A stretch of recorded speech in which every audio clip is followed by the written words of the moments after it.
Donc la première question qu'on aimerait bien vous poser, c'est Amadeus organise la 10e édition du Forum international METES.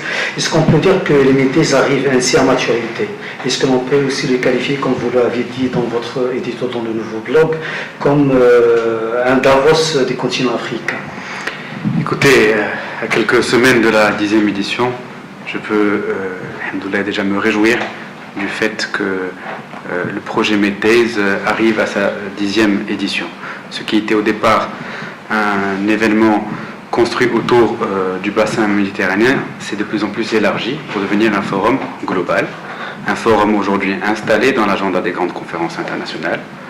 J'en veux pour preuve la participation de plus en plus marquée et remarquée de personnalités internationales de premier plan, d'édition en édition, des chefs d'État, des chefs de gouvernement, des hauts responsables politiques, africains, européens, d'Amérique latine, mais également d'Asie. Et je crois que dans notre ADN, lorsque nous avons créé les METES, nous avons voulu offrir au Maroc une plateforme informelle d'échanges qui puisse réunir à la fois des décideurs politiques, des acteurs économiques, la société civile. Et lorsque je vois dans notre organiseur des 9 premières éditions, je peux que me réjouir et je suis Inch'Allah, très optimiste pour la réussite de cette 10e édition. De ces 10 années de METES et quels sont les enseignements que vous en avez tirés? Tout d'abord, c'est de, comme je l'ai dit en introduction, c'est d'avoir réussi à installer un événement de cette dimension dans l'agenda international des grandes conférences. Aujourd'hui, l'agenda des grandes conférences, c'est extrêmement concurrentiel. Chaque pays essaie de mettre en avant un certain nombre de conférences et parfois c'est des one-shots alors que nous sommes aujourd'hui, alhamdoulilah, inscrits dans le temps. Pour revenir à l'édition de 2017, de la différence au défi, l'ère des grands bouleversements, c'est la thématique choisie pour cette édition. Qu'est-ce que vous a déterminé à aller dans ce sens et choisir ce thème? Écoutez, aujourd'hui nous vivons dans un monde en plein bouleversement. L'élection, l'avènement de Donald Trump l'a démontré sur un certain nombre de sujets. Il y a évidemment la crise nord-coréenne, il y a l'enlisement du conflit au Moyen-Orient, il y a aujourd'hui aussi la lutte contre l'État islamiste qui s'intensifie et qui aujourd'hui les pousse à aller malheureusement exporter leur action djihadiste sur d'autres terrains, notamment en Europe et en Amérique du Nord. Il y a aussi des problématiques qui émergent, notamment au niveau européen, suite au Brexit, avec cette nouvelle donne européenne, mais aussi suite à, on l'a vu, à cette volonté de plus en plus palpable de la part d'un certain nombre de responsables politiques européens de radicaliser leur discours avec aujourd'hui des partis d'extrême droite anti-européens qui émergent. J'en veux pour preuve les dernières élections allemandes où le parti qu'on peut qualifier de néo-nazi a obtenu 13% des voix. Et puis sans oublier la problématique de la Catalogne, qui aussi bouleverse, absolument, bouleverse un certain nombre de paradigmes. Et je crois que justement, nous vivons dans un monde de défiance. Et aujourd'hui, notre rôle en tant que centre de recherche, d'analyse, c'est de pouvoir essayer de réfléchir, prendre du recul par rapport à cette défiance généralisée pour essayer de répondre modestement mais efficacement aux nombreux défis qui nous entourent.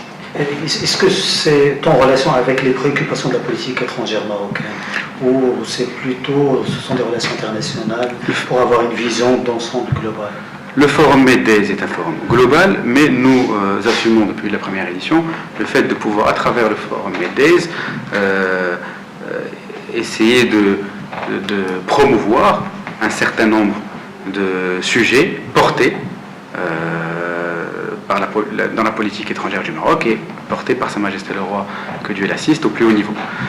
C'est pour ça que METES, comme vous le savez, accorde une place prépondérante au continent africain, dans son ensemble, puisque, comme vous le savez, au Meddays, l'ensemble des régions du continent sont représentées, avec une ouverture depuis les 3 dernières années sur l'Afrique anglo-saxonne, l'Afrique de l'Est, pour essayer de faire en sorte que le Maroc démultiplie ses champs de coopération avec l'ensemble des pays du continent.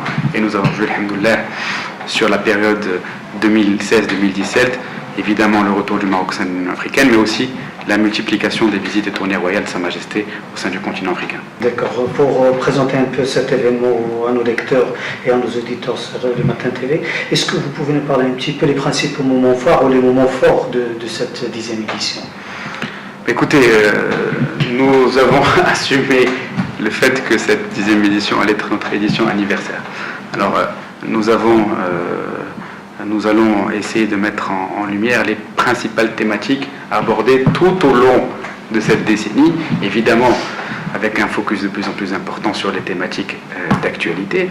Nous avons parlé du continent africain, nous avons parlé donc de la sécurité et de la stabilité du Moyen-Orient, des menaces terroristes, de la crise en Europe, mais nous parlons aussi d'un certain nombre de thématiques purement business, axées sur le continent africain, l'investissement, les infrastructures, la logistique, mais aussi d'autres thématiques de développement, l'éducation, la santé. D'ailleurs, nous allons lancer une initiative africaine de la santé lors des Meddays 2017, et nous allons aussi organiser autour d'un certain nombre de workshops décliner des thématiques euro-africaines en vue du sommet Union Européenne-Afrique qui aura lieu en principe à la fin du mois de novembre prochain.